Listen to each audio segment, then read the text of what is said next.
Chapter 7. Chapter 7 is about feeding portfolio management with data. Why is it so important?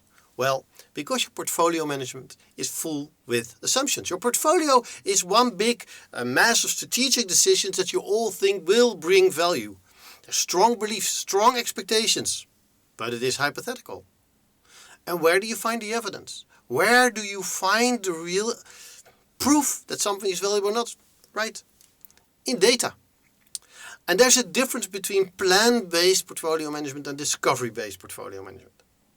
Plan-based is more based on assumptions, discussions, beliefs, individual power people that say, I want to invest here. I want to do this. Sometimes backed up with some market research, but still, being hypothetical in principle.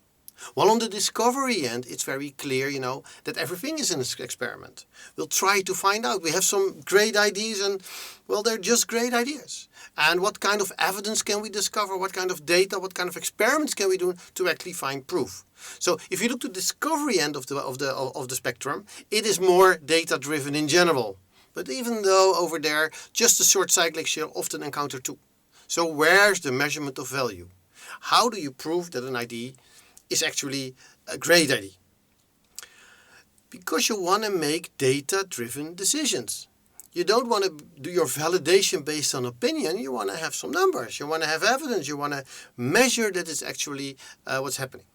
And what you see more and more, that for the portfolio management in many organizations, they start using OBEAs. Well, an OBEA is nothing more than a room, a physical meeting space in the office, where the walls are covered with insights, with data, with reports. So that all the data that's being collected, everything that we know, all the evidence is there. It's printed on the wall. So when we have discussions, when we have a meeting and we need to take certain decisions, we do it there. We do it at the place where the data is. Because for portfolio management, to really make sure we get the maximum value for the least amount of effort, we need the data present to make the decisions what we will increase or what we will stop. Link these data to your strategic goals. There's one case in the book, the VGZ case, where the organization has a fixed set of strategic goals. And every initiative in the portfolio is linked to one of these goals. And even better, each of these goals is linked to a single person in the executive committee. So for everybody in the organization, it's always clear what I work on, how is it related to which strategic initiative, and who's the sponsor, who's the person in the board of directors I can go to for help, for advice, who makes the final call when we have certain decisions to make. But also in the KNAP case, the first case in the book, it's being steered completely on OKRs, objective and key results. And those data, those metrics, are the principle of all the portfolio management decisions they make. Final word on this is to preset your thresholds and actions.